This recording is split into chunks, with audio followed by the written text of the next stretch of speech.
All right, 1.6a, operations with functions, pre-calculus. Here we go. All right, so we're going to we're going to split into two different sections, 1.6a, 1.6b. 1.6a is simply just performing operations with functions. We've been dealing with functions this whole chapter. Now we're going to kind of look at some operations, okay? So key concepts here, just looking at if you've got f and g that are two different functions, they have intersecting domains. Then for all values, we can have a product, a sum, difference, or a quotient, basically meaning we can add them, we can subtract them, multiply them, and divide them. So that goes as follows, okay? So if we want to add them, f of g of x, basically you're going to evaluate f of x and add it to g of x, okay? The same thing with subtraction. F minus g of x would be f of x minus g of x. And same thing over here with multiplication. And also division. Just remember that you can't have a denominator of 0. So that's going to be important when you get to your domain. Okay? So let's move to some practice problems then. So if we go to these practice problems here, there's 4 of them. So we'll kind of take them all. We've got f plus g of x. So we've got f of x is right here, x squared plus 4x. And then g of x is right here, square root of x plus 2. So we just heard that up above, we know that f plus g of x is going to be equal to f of x plus g of x. Okay, so if I keep going here, I can just separate those and kind of put them together. So I'm going to use parentheses at first just because I got to be careful with negatives. So I always plug them in with parentheses first. So here's my f of x, x squared plus 4x. And then I'm going to add, again in parentheses, square root of x plus 2. You'll see in one of these examples it really helps because of the negative. And now I can try to add these up. Okay. The parentheses doesn't change anything here, so I can kind of take those away and just have x squared plus 4x plus the square root of x plus 2. All right, and that's basically as far as I can go with here. I can't really simplify it any further. Okay, so then the next thing they asked, though, and that's basically the addition. I just added them up. But then they said, we just found each function, the second part, and its domain. So we really want to look at the domain. Okay, so if we look at the separate domains, we could say that this one here, right here, this would have a domain of, basically any x works for that. Any x value will be fine. So we're talking all reals or negative infinity to positive infinity. Okay. And then this one here, though, has a little caveat to it because it can't be a negative number. So, or you can't have the square root of a negative number. So what would give us a negative inside of that would be anything that is less than -2. So -2 works. So we use a bracket. We could use -2 because we get a square root of 0. And then anything above -2, so to infinity. All right, but now we kind of think it's got to be the intersection of those two because kind of working on both of these. So again, we're going to use that phrase, the intersection here. Remember this is the intersection. And so now when we think about it, it's got to be both of those with the intersecting domain. So really, it's just going to be this piece here because although the domain over here goes all the way to negative infinity, negative infinity doesn't work for this piece. So really, we have to use the intersection of that, which would just be the second domain in this case. -2 to infinity. All right, let's go to the next one. Next one is a subtraction problem, f minus x of h. Okay, so again, we know from above that this would be f of x minus h of x. So now when we go ahead and we put the equal sign here, we can plug in f of x, which I know we already did from the last one, is x squared plus 4x. Again, I'm going to use parentheses, and you'll see why here. And then h of x is right here. I'm subtracting a 3x minus 5.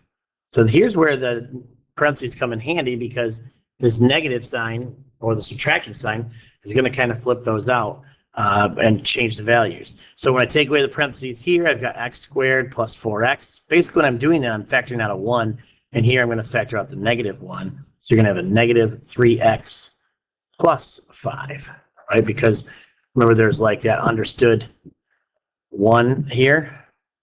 It's a negative 1, right? So that's kind of why we do that there, but no big deal. Okay, moving on. So now I can combine right in here, and I'll end up with x squared plus x plus 5. Now I can't do anything else with that. Can't factor that or anything. So now it's just the domain. Oops, did I forget the x? I did. Plus x plus 5. So now it's just the domain of this little piece. And really anything works here. Any value of x is good, so it's all reals, negative infinity to positive infinity. Okay, so a lot of times that's going to be the case where this is your domain, but just like we talked about over here, just be careful. Is there anything that we can't have? That's kind of what you're trying to do when you're finding those domains. Is there anything that you can rule out that doesn't work? All right, f times h of x. So now we're multiplying. You've got your f of x here, you've got your h of x here, and we're going to multiply them. So again, just equaling what the formula is, it's going to be f of x times h of x. So I can put those down here for us. So I could say x squared plus 4x multiplied by 3x minus 5. So now you've got kind of a FOIL type problem. So we're going to FOIL these. So you're going to end up with 3x squared minus 5x squared plus 12x squared. Nope, not squared. Is it squared? No, it's not squared. What am I doing? Why am I squaring it? Plus, yeah, it is. What am I thinking? Plus 12x squared and then minus 20x. Okay? And then from here, we can combine like terms. We got a lot of x squareds in there, correct? Oh, that's my mistake. There we go. I knew I had something wrong. This should be a cube here. Yeah, 3x cubed minus 5x squared plus 12x squared. Good. All right, so now I can bring down that 3x cubed, and I can combine these two and make a 7x squared minus 20x. And again, I can look at this and say, all right, I guess I could factor out an x and take it any further, but again, any real number works for this domain. So negative infinity to positive infinity. All right, and one more, and that would be the division problem over here, h divided by f. So again, just putting in the formula here for us so we know it's going to be h of x divided by f of x. So we rewrite that. H of x is 3x minus 5. And then f of x is x squared plus 4x. Okay, so now when we think about this, that's pretty much all we can do. So when we're looking at our domain here, what we're going to do is what numbers basically do not work for this domain. And really, you got to look at the denominator. So we know that 0 and negative 4 would not work, right? If I plugged a 0 in here and here, I'd get a 0 in the denominator. That's not good, okay? Negative 4 also does the same, so it can't be 0.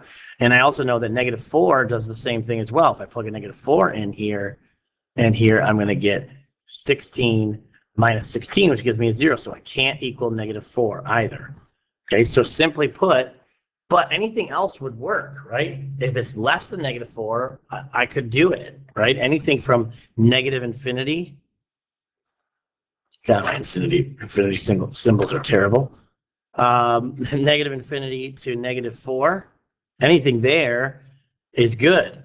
And then we can't use, negative 4 to 0. Anything else between those numbers is good. But I'm going to use brackets and say, and I'm going to use a union symbol too to just say, okay, we got to have this or. Remember, intersection was and. This is or. So this is saying anything from a negative infinity to negative 4 is good, but also using parentheses to show that they're not included, anything from negative 4 to 0 on that interval is good. What am I doing? Negative 4 to 0 is good. But I use parentheses because we just told it cannot be equal to 0. It can't be equal to negative 4, but between those would still be okay. And then again, I'm going to use another union because after 0 would be okay as well.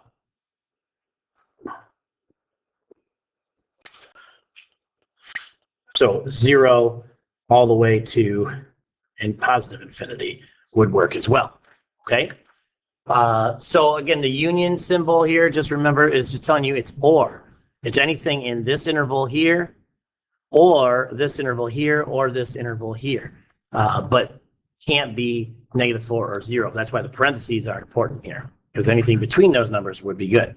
So we have a union there. Notice the difference between that and the intersection. The intersection on number 1 is saying it's this and this piece here, okay? Which when they intersect, it's basically the place that both of them have, okay? That are the same in both domains, which is basically just this one. Be the same. Well, it has to exist in both. That's the and part. Where union is more of an or. It could be this or this or this. Okay. All right. So the next two problems are basically the same down here. They're just telling you to do the same thing.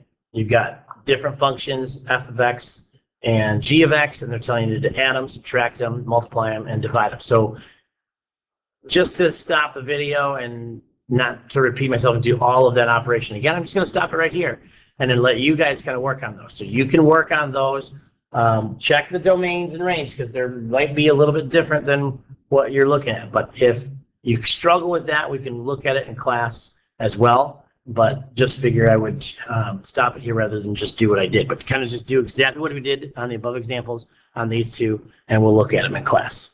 Okay? Thanks a bunch. See you tomorrow.